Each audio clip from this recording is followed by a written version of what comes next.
41장. 그로부터 꼬박 2년이 지난 후 파라오가 꿈을 꾸었다. 파라오가 나일 강가에 서 있었는데 토실토실하게 살찐 암소 7마리가 강에서 올라와 풀밭에서 풀을 뜯어먹었다. 뒤이어 보기 싫게 말라빠진 암소 7마리가 강에서 올라오더니 앞서 올라온 튼튼한 암소들 곁에 서 있었다. 그러더니 보기 싫게 말라빠진 암소들이 토실토실하게 살찐 암소들을 잡아먹었다. 파라오가 그런 꿈을 꾸다가 잠에서 깨어났다. 파라오는 다시 잠이 들었고 또 꿈을 꾸었다. 이번에는 잘 여문 이삭 7개가 한 줄기에서 나왔다. 뒤이어 다른 이삭 7개가 나왔는데 그 이삭들은 뜨거운 새바람을 맞아 쭉정이처럼 말라붙어 버렸다. 그런데 7개의 말라붙은 이삭이 잘 여문 7개의 이삭을 먹어치웠다. 파라오가 깨어보니 꿈이었다. 아침이 되었다. 파라오는 마음이 심란했다. 파라오는 이집트의 모든 마술사들과 현자들을 불러 그들에게 자신의 꿈 이야기를 들려주었다. 하지만 파라오에게 꿈을 풀이해주는 사람이 아무도 없었다. 그때에 왕에게 술잔을 올리는 시종장이 파라오에게 말했다. 그동안 제가 깜빡 잊고 있었던 일이 오늘에야 생각납니다. 폐하께서 일전에 신하들에게 분노하셔서 저와 빵을 구워 올리는 시종장을 경호대장의 집에 있는 감옥에 가두신 적이 있습니다. 그때 우리는 같은 날 밤에 각기 다른 꿈을 꾸었습니다. 그런데 그 감옥에는 경호실장의 종이었던 히브리 젊은이가 우리와 함께 갇혀 있었습니다. 우리는 그에게 꿈 이야기를 해주었더니 그 히브리 젊은이가 해몽을 해주었습니다. 그리고 그가 해몽한 그대로 일이 이루어졌습니다. 저는 이렇게 복직되었고 빵을 구워 올리던 그 시종장은 처형되었습니다. 파라오는 요셉을 감옥에서 불러오게 했다. 요셉은 수염을 깎고 옷을 갈아입고 파라오 앞으로 나아갔다. 파라오가 요셉에게 말했다. 내가 꿈을 꾸었는데 그 꿈을 풀이하는 자가 아무도 없다. 듣자 하니 내가 해몽을 잘한다던데 정말이냐? 요셉이 파라오에게 대답했다. 폐하, 이 몸이 해몽할 줄 아는 것이 아닙니다. 왕의 꿈을 해몽해 주실 분은 하나님이십니다. 파라오가 요셉에게 말했다. 꿈속에서 나는 나일 강가의 제방 위에 서 있었다. 그런데 튼튼하게 살진 암소 7마리가 강에서 올라와 풀밭에서 풀을 뜯어먹었다. 뒤이어 보기 싫게 말라빠진 암소 7마리가 강에서 올라왔다. 내 평생 그렇게 비쩍 마른 놈들은 처음 봤다. 이집트 온 땅을 다 뒤져도 그렇게 볼품없는 놈들은 찾기 힘들 것이다. 그런데 볼품없이 비쩍 마른 암소 7마리가 그보다 앞서 나타난 살찐 암소 7마리를 다 잡아먹었다. 글쎄 그런데도 그놈들은 웬일인지 아무런 표가 나지 않았다. 볼품없이 비쩍 마른 모습이 처음과 똑같았다. 그리고 난 잠에서 깼다. 나는 또 꿈을 꾸었다. 이번에는 줄기 하나에서 잘 여문 이삭 7개가 나왔다. 뒤이어 다른 이삭 7개가 나왔는데 그것들은 뜨거운 새바람에 쭉정이처럼 야위고 말라붙어 버렸다. 그런데 쭉정이처럼 말라붙은 이삭 7개가 알차게 잘 여문 이삭 7개를 먹어치웠다. 나는 이 꿈 이야기를 마술사들에게 했지만 아무도 해몽하지 못했다. 너는 할 수 있겠느냐? 요셉이 파라오에게 대답했다. 예, 폐하께서 꾸신 꿈은 2가지이지만 사실 1가지 내용입니다. 하나님께서 장차하실 일을 폐하께 미리 보여주신 것입니다. 통통하게 살진 7마리 암소는 7회를 나타냅니다. 잘 여문 7개의 이삭도 7회를 나타냅니다. 뒤이어 나타난 비쩍 마른 7마리 암소도 역시 7회를 나타냅니다. 쭉정이처럼 말라붙은 7개의 이삭 역시 7회를 나타냅니다. 그것들은 7해 동안 흉년이 들 것이라는 뜻입니다. 제가 폐하께 말씀드린 대로 바로 이것이 장차 하나님께서 하실 일을 폐하께 보여주신 것입니다. 앞으로 7해 동안은 이집트 온 땅 방방곡곡에 큰 풍년이 들 것입니다. 그런 다음에는 7해 동안 극심한 흉년이 들 것입니다. 언제 그렇게 풍년이 들었느냐는 듯이 온 땅이 혹독한 기근에 시달릴 것입니다. 가뭄이 들어 이집트 온 땅이 황폐해질 것입니다. 너무나 심한 흉년이 들어 앞서의 풍년은 언제 그랬던가 싶게 잊혀질 것입니다. 폐하께서 같은 뜻을 지닌 꿈을 2번씩이나 연이어 꾸신 것은 하나님께서 반드시 그 일을 이루실 것임을 나타냅니다. 가까운 시일 안에 이런 일이 닥칠 것이 분명합니다. 이제 폐하께서는 지혜롭고 현명한 사람을 뽑으시어 그에게 이집트 온 땅을 다스리도록 맡기십시오. 또한 전국의 관리들을 두시고 그 관리들을 시켜 7해 동안 계속될 풍년에는 이집트 땅에서 나올 곡식의 5분의 1을 거두어 드리게 하십시오. 다가올 7해 풍년 기간에는 온갖 식량을 거두어 들여 폐하의 관할 아래 그 식량을 각 성읍마다 식량 창고를 두어 저장해 두어야 합니다. 그렇게 곡식을 쌓아둠으로써 그 이후에 다가올 7년의 극심한 흉년에 대비할 수 있습니다. 그렇게 해야 이집트 땅에 사는 백성들이 기근으로 굶어 죽는 일이 없을 것입니다. 파라오와 신하들이 보기에 요셉의 제안은 나무랄 데가 없었다. 파라오가 신하들에게 말했다. 우리가 어디에서 이런 대단한 사람을 찾을 수 있겠소? 이 사람은 하나님의 영을 받은 것이 분명하오. 파라오가 요셉에게 말했다. 하나님께서 그대에게 이 모든 것을 보여주시지 않았소? 그대같이 사리 분별이 분명하고 슬기로운 사람을 또 어디에서 찾을 수 있겠소? 그대가 이 나라를 다스려 주오. 나라의 온 백성이 그대의 말을 따를 것이오. 나 외에는 이 나라에서 그대보다 더 높은 사람이 없을 것이오. 파라오가 요셉에게 말했다. 나 파라오는 그대를 이집트의 총리로 임명하노라. 파라오는 자신의 손가락에서 인장 반지를 빼서 요셉에게 끼워주고 또 고운 세마포 옷을 입히고 목에는 금목걸이를 걸어주었다.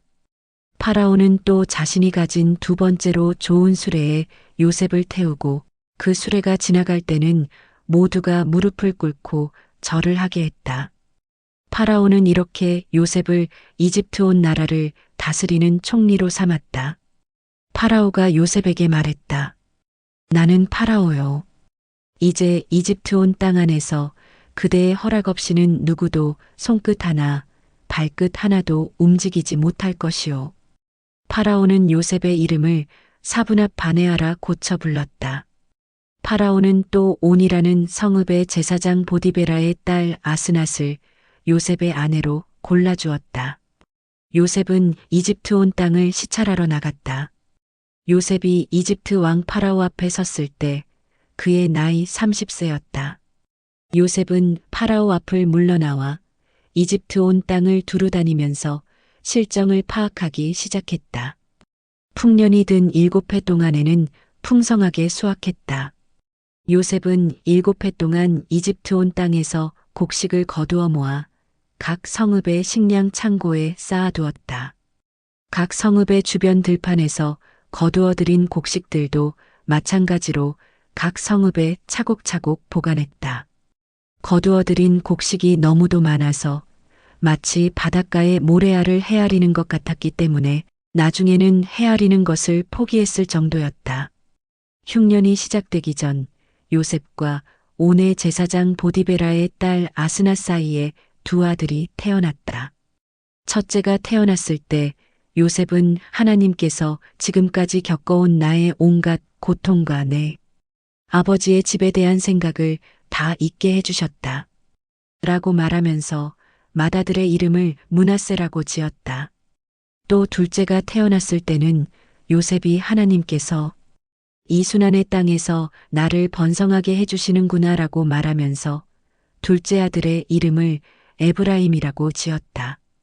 이집트 땅에 그토록 풍성했던 7해가 지나갔다. 요셉이 말한 대로 흉년이 시작되었다.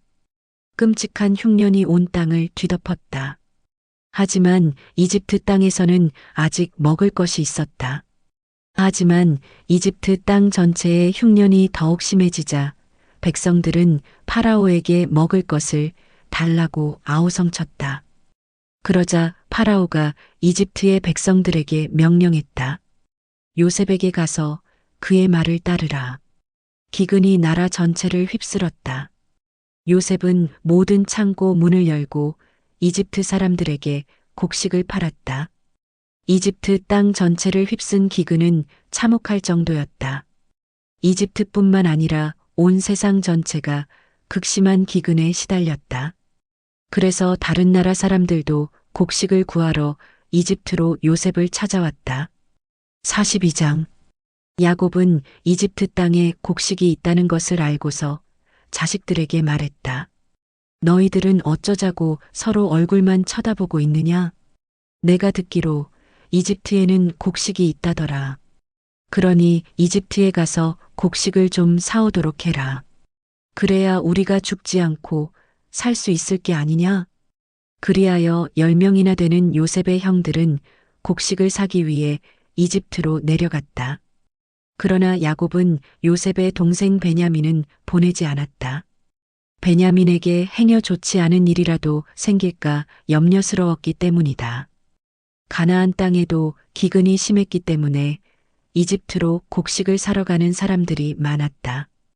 이스라엘의 아들들도 이런 사람들 속에 섞여 함께 이집트로 내려갔다. 그때의 이집트의 총리 요셉은 세계 각지에서 몰려든 사람들에게 곡식을 파는 총책임자였다. 요셉의 형들도 곡식을 사려고 요셉에게 나아가 엎드려 절했다. 요셉은 자기 형들을 알아보았다. 하지만 일부러 모르는 척하고 퉁명스럽게 말했다. 당신들은 어디에서 왔소? 형들이 대답했다. 가나안에서 곡식을 사려고 왔습니다. 요셉은 자기 형들을 알아보았지만 형들은 요셉을 알아보지 못했다. 요셉은 자기가 오래전에 꾸었던 꿈을 기억해내고 형들에게 말했다. 당신들은 정탐꾼인 것이 분명하오.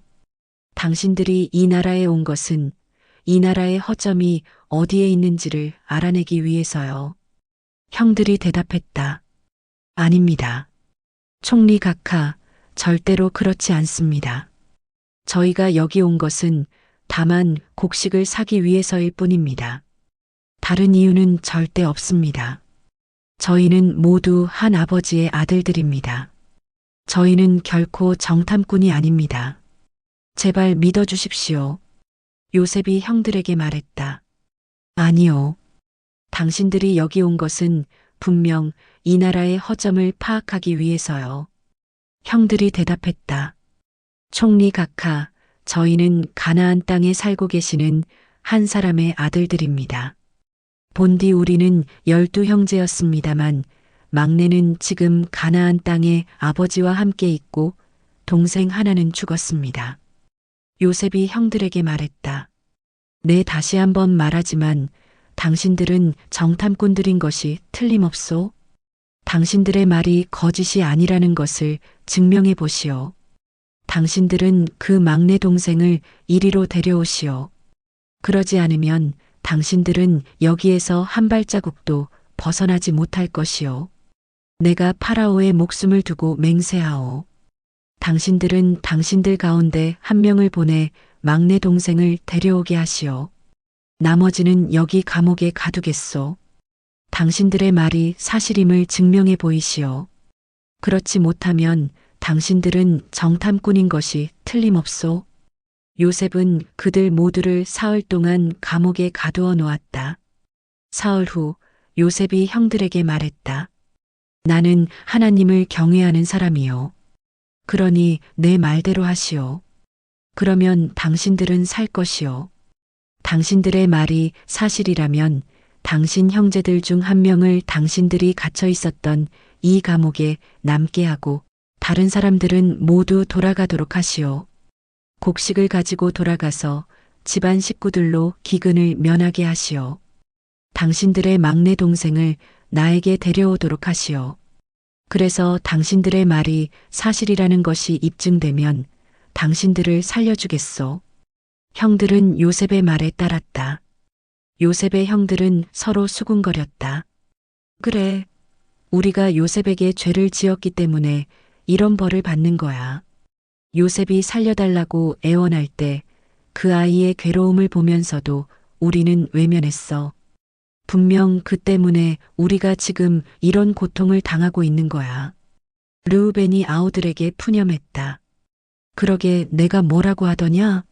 그 아이에게 죄를 짓지 말자고 말렸는데도 듣지 않더니 이게 무슨 꼴이냐? 우리가 그때 그 아이를 죽게 했으니 지금 그 대가를 치르는 거야. 요셉의 형들은 자기들끼리 하는 말을 요셉이 알아듣지 못하는 줄로 알았다. 그때까지 요셉이 통역관을 거쳐서 형들과 말을 주고받았기 때문이다. 요셉은 형들이 있는 자리를 떠나 서럽게 울었다. 잠시 후 마음을 진정하고 돌아온 요셉은 형들 중에서 시므온을 지목하여 다른 형들이 보는 앞에서 그를 묻게 했다. 요셉은 사람들을 시켜서 형들이 가져온 자루에 곡식을 채우게 했다. 또 형들이 가져온 돈도 각자의 자루에 도로 넣게 하고 고향으로 돌아가는 동안에 먹을 양식도 따로 챙겨주었다. 요셉의 형들은 나귀에 곡식을 싣고 길을 떠났다. 그들이 하룻밤 묵어갈 곳에 이르렀을 때였다.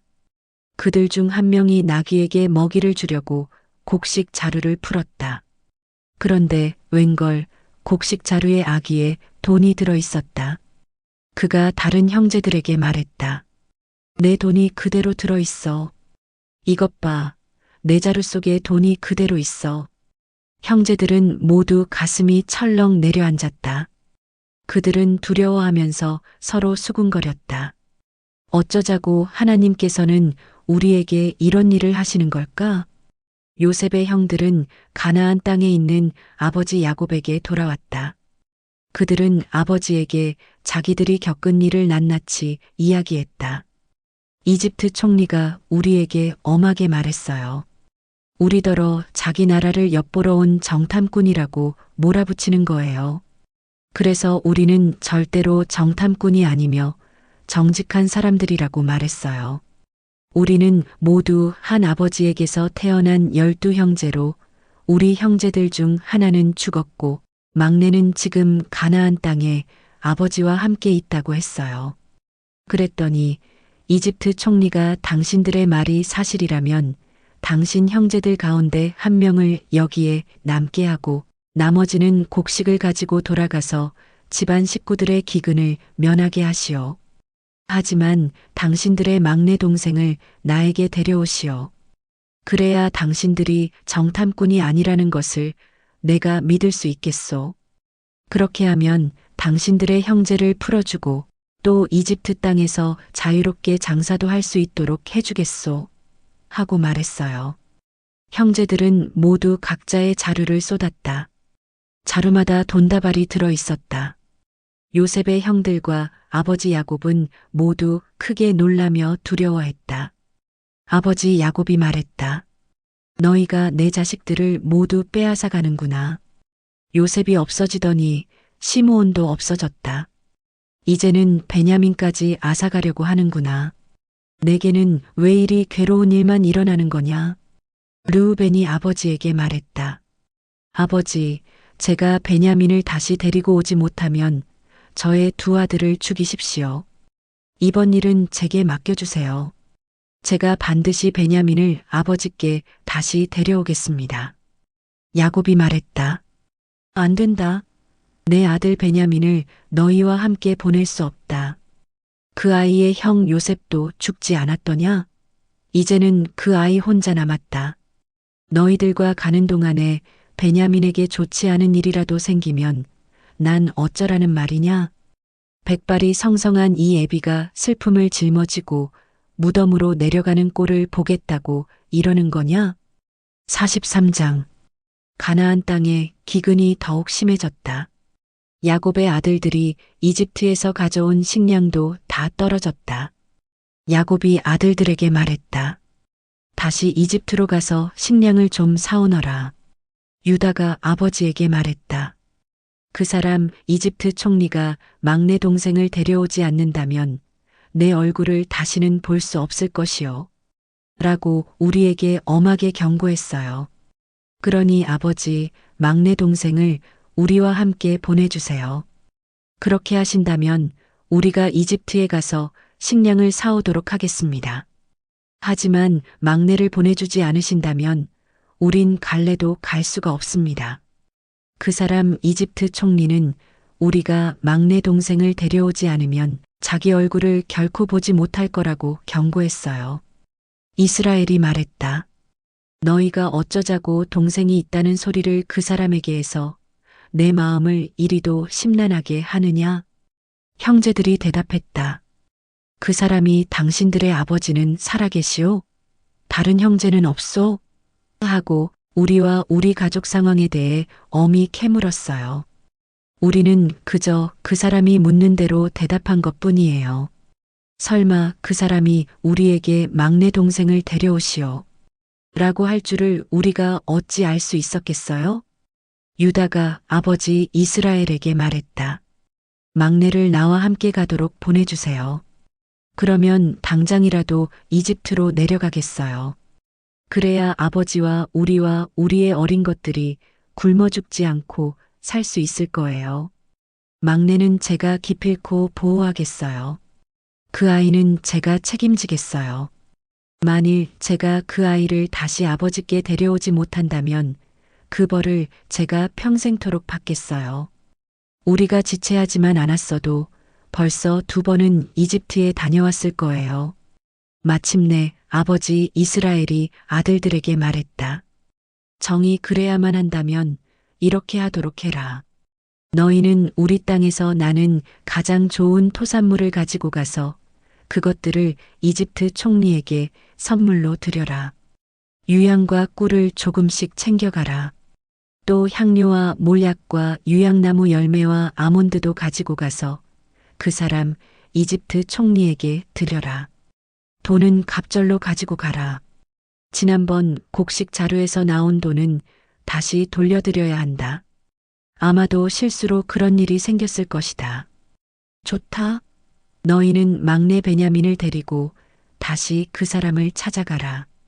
전능하신 하나님께서 그 사람 앞에서 너희에게 은혜를 베풀어 주시기를 바랄 뿐이다. 그래서 그 사람이 시므온과 베냐민을 너희와 함께 다시 돌려보내준다면 더 이상 바랄 것이 없다. 내 걱정은 하지 말아라. 자식들을 잃게 된다면 잃어야지 난들 어찌하겠느냐. 요셉의 형들은 선물을 꾸리고 돈도 전보다 갑절이나 준비했다. 그런 다음 그들은 막내 베냐민을 데리고 이집트로 내려가서 요셉 앞에 섰다. 요셉은 형들과 함께 막내 베냐민이 온 것을 보고 자기 집의 관리인에게 말했다. 이 사람들을 집으로 모시고 송아지를 잡아 식사를 준비하여라. 내가 오늘 점심은 이 사람들과 함께 해야겠구나. 관리인은 요셉이 시킨 대로 그 사람들을 요셉의 집으로 안내했다. 요셉의 형제들은 요셉의 집으로 안내받아가면서 두려운 마음이 들었다. 그들은 서로 수군거렸다. 이건 분명 지난번에 우리가 이집트에서 집으로 돌아갈 때 자루 속에 들어있던 돈 때문이야. 그걸 빌미로 이집트 총리가 우리를 노예 삼으려고 끌고 가는 것이 확실해. 우리의 나귀도 다 빼앗아 가겠지. 요셉의 집 문 앞에 다다르자 요셉의 형제들은 요셉의 집안일을 하는 관리인에게 말했다. 날이 사실을 말하자면 우리가 전에도 곡식을 사러 온 적이 있습니다. 그런데 우리가 집으로 돌아가는 길에 어느 곳에서 하룻밤을 묵으려고 하면서 자루를 풀어보니 글쎄, 자루 아기에 우리들 각자가 곡식값으로 지불한 돈이 고스란히 들어있는 것이 아니겠습니까? 그래서 우리가 그 돈을 이렇게 도로 가져왔습니다. 우리는 이번에 곡식을 살 돈도 따로 가지고 왔습니다. 정말이지 우리는 그때 누가 우리 자루에 돈을 집어넣었는지 모릅니다.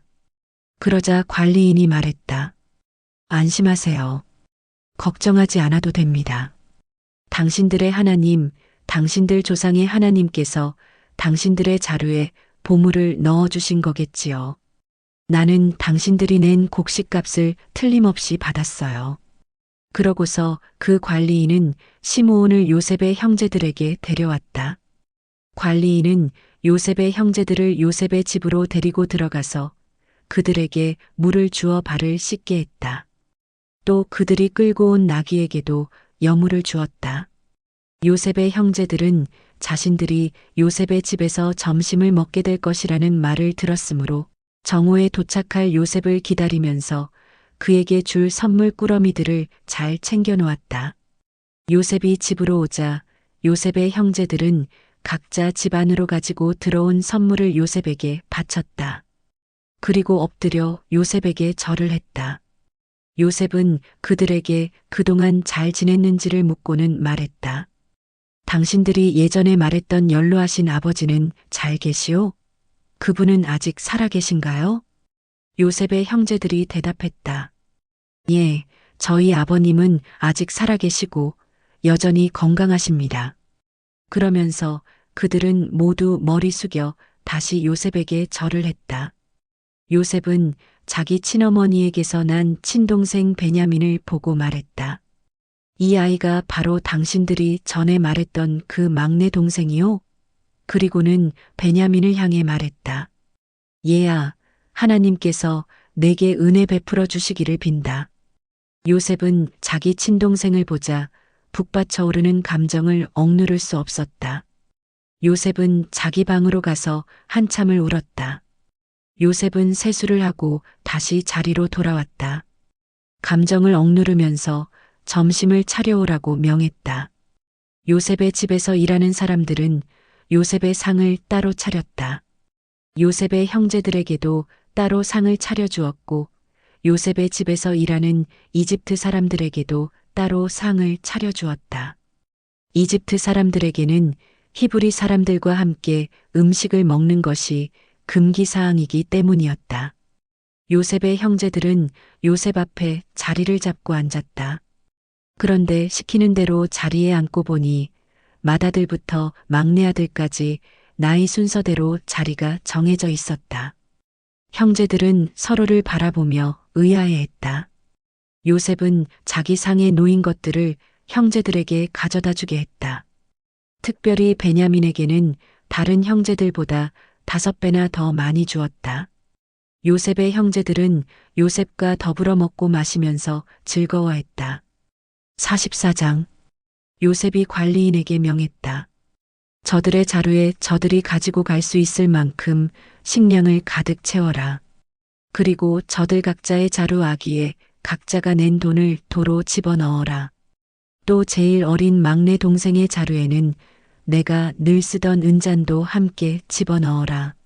물론 곡식값도 집어넣어라. 관리인은 요셉이 명한 대로 했다. 다음 날 동틀 무렵 요셉의 형제들은 나귀를 이끌고 즉시 길을 떠났다. 요셉의 형제들이 성읍에서 그리 멀리 가지도 않았을 무렵 요셉은 관리인에게 말했다. 어서 그 사람들의 뒤를 쫓아가라. 그들을 따라잡거든 그들에게 말하길 그렇게도 잘 대해 주었는데 왜 선을 악으로 갚느냐? 너희는 어쩌자고 우리 주인님이 쓰시는 은잔을 훔쳐갔느냐? 그 은잔은 우리 주인님께서 마실 때도 쓰시고 점을 치실 때도 쓰시는 잔이다. 그런 것을 훔쳐가다니 너희는 정말 못된 놈들이로구나 하고 호통을 치며 다그쳐라. 관리인은 요셉의 형제들을 따라잡고 요셉이 시킨 대로 그들에게 말했다. 그러자 요셉의 형제들이 말했다. 나리, 그게 무슨 말씀입니까? 우리는 맹세코 그런 짓을 하지 않았습니다. 우리는 지난번 곡식 자루에 들어있던 돈까지 가나안 땅에서 나리에게로 도로 가져오지 않았습니까? 그런 우리가 나리의 주인님 댁에서 은이나 금 같은 물건을 훔치다니요. 말도 안 됩니다. 만일 우리 중에서 누구라도 은잔을 가진 사람이 있다면 나리께서 그를 죽여도 좋습니다. 우리 또한 나리님의 종이 되겠습니다. 관리인이 말했다. 그렇다면 당신 말대로 합시다. 은잔이 나오면 그 사람만 내 종으로 삼겠소. 다른 사람들이야 죄가 없으니 가도 좋소. 요셉의 형제들은 짊어지고 있던 자루를 내려놓고는 각자 자루를 묶었던 끈을 풀었다. 관리인은 가장 나이 많은 맏아들의 자루부터 가장 나이 어린 막내 동생의 자루까지 샅샅이 뒤지기 시작했다. 그런데 마지막 베냐민의 자루에서 은잔이 나왔다. 형제들은 슬퍼하며 자기들의 옷을 찢고 울었다. 그들은 각자 나귀의 짐을 싣고 성으로 되돌아왔다. 유다와 그의 형제들이 요셉의 집으로 되돌아왔을 때 요셉은 아직 집에 있었다. 그들은 요셉 앞에 엎드려 절했다. 요셉이 형제들을 향해 말했다. 당신들은 어쩌자고 이런 짓을 저질렀소? 나 같은 사람이 얼마나 점을 잘 치는지 알지 못했단 말이오? 유다가 말했다. 저희는 주인님께 드릴 말씀이 없습니다. 저희가 무슨 말씀을 드릴 수 있겠습니까? 저희가 그런 죄를 저지르지 않았다는 것을 어떻게 증명할 수 있겠습니까? 하나님께서 저희의 죄를 이렇게 들추어내시니 우리 모두 주인님의 종이 되겠습니다. 은잔이 나온 막내뿐만 아니라 우리 모두가 주인님의 종이 되겠습니다. 요셉이 말했다. 아니요. 그럴 필요까지 없소. 나는 내 은잔을 가져간 사람만 내 종으로 삼겠소. 다른 사람들은 집으로 돌아가시오. 당신들의 부친에게 걱정을 끼쳐드리지 마시오. 유다가 요셉에게 다가가 애원하였다. 총리 각하, 부탁입니다. 제가 각하께 조용히 드릴 말씀이 있습니다. 제발 노하지 마시고 제 청을 들어주십시오. 총리 각하께서는 파라오와도 같이 높으신 분이 아니십니까? 각하께서는 지난번 저희에게 당신들에게는 아버지나 형제가 계시오? 하고 물으셨습니다. 그때 우리는 각하께 연로하신 아버님이 계시고 그 부친께서 늙음하게 얻은 아이도 하나 있습니다. 그 아이 베냐민에게는 어머니가 같은 친형이 하나 있었지만 그 친형은 죽었습니다. 이제 그 아이의 엄마에게서 난 자식은 그 아이 하나뿐입니다. 그래서 아버님은 그 아이를 몹시 사랑하십니다. 하고 말씀드렸습니다. 그러자 각하께서는 각하의 눈으로 직접 그 아이를 봐야겠다고 하시면서 그 아이를 이리로 데려오라 고 말씀하셨습니다. 그래서 우리는 각하께 그 아이는 아버님 곁을 떠날 수 없습니다. 그 아이를 아버님 곁에서 떨어뜨려 놓으신다면 아버님께서는 돌아가시고 말 것입니다. 하고 말씀드렸습니다. 그래도 총리 각하께서는 그 아이를 이리로 데려오지 않는다면 다시는 내 얼굴을 보지 못하게 될 것이오. 하고 엄하게 말씀하셨습니다. 우리는 다시 아버님이 계신 곳으로 돌아갔습니다. 그리고 총리 각하께서 하신 말씀을 전부 아버님께 전해드렸습니다. 얼마 후 아버님께서 저희에게 이집트에 다시 가서 식량을 좀 사오라 고 하셨습니다. 우리는 말했습니다. 아버지, 저희는 갈 수 없습니다. 저희가 막내를 데려가지 않고서는 이집트에 갈 수가 없습니다. 막내를 데려가지 않으면 우리는 이집트 총리를 다시 만날 수 없기 때문입니다. 그러자 아버님께서 우리에게 너희도 잘 알다시피 그 아이의 엄마가 낳은 아들은 둘뿐이다. 그런데 그중 한 아이는 이미 내 곁을 떠나고 없다. 나는 그 아이가 틀림없이 들짐승에게 찢겨 죽었다고 생각한다. 집에서 나간 뒤로 그 아이를 보지 못했기 때문이다. 그런데도 너희가 이번에는 하나 남은 이 아이 베냐민마저 데리고 가겠다니 만일 이 아이에게 무슨 일이라도 생긴다면 나는 어쩌라는 말이냐? 백발이 성성한 내가 슬픔을 짊어지고 무덤으로 내려가는 꼴을 너희가 보려고 그러느냐? 하고 말씀하셨습니다. 그러니 총리 각하, 우리가 아버님이 계신 고향으로 돌아갈 때 그 아이 베냐민을 데려가지 않는다면 어떻게 되겠습니까? 아버님의 인생은 그 아이가 전부입니다. 그러므로 그 아이가 없다는 것을 아시게 되면 아버님은 충격을 받아 당장이라도 죽고 말 것입니다. 그렇게 되면 우리는 결국 백발이 성성한 아버님에게 큰 슬픔을 안겨드려 그분을 무덤으로 내려보낸 꼴이 되고 맙니다. 저는 아버님께 제가 베냐민을 책임지고 다시 데려오겠습니다. 만일 그렇게 하지 못한다면 제가 그 벌을 죽을 때까지 달게 받겠습니다. 하고 분명히 말씀드렸습니다. 총리 각하님, 제발 부탁입니다. 제가 막내 동생을 대신하여 총리 각하의 종이 되겠습니다. 그러니 총리 각하께서는 제발 이 아이만은 꼭 집으로 돌아가게 해 주십시오. 이 아이를 놔두고 어떻게 우리만 아버님께 돌아갈 수 있겠습니까? 저는 아버님께 닥칠 끔찍한 일이 두려워 차마 보지 못하겠습니다.